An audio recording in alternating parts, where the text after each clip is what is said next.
So guys, gagawa tayo ng musili kasi nasa harapan ako nung kumakain ako sa school sa amin, nagbebenta rin sa school namin. Kaya hindi ko masyado kabisado kaya hindi ko alam kung paano gawin. Kaya sabi dito, sundan na lang natin instruction. Lagi tayo ng plastic dyan. Mag-crash. Hindi ganyan. Yung pattern mo. Yung ano yun.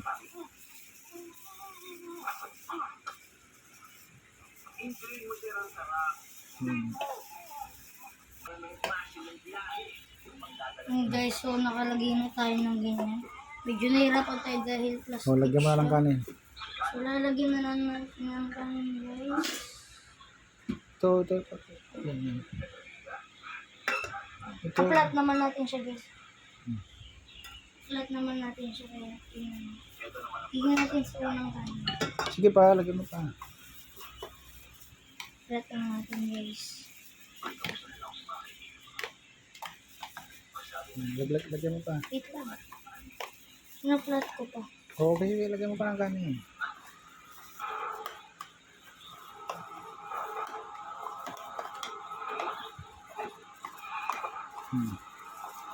Yan.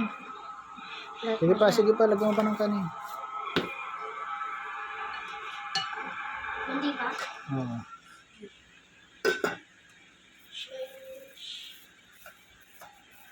Sige, flat mo na.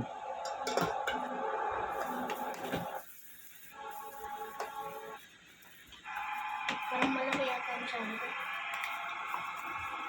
Para busog ka.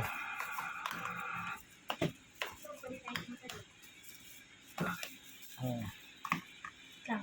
And then, Maglalagay muna tayo ng egg.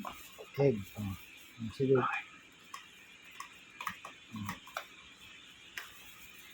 Sige, maglagay ka na ng egg. Sana yung pantay dito. Hindi ganyan. Palipot mo nga! Ayun, dumidikit na kasi siya.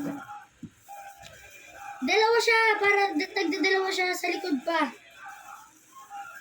No, sa likod pa, di ba? Ang laki ng kanin.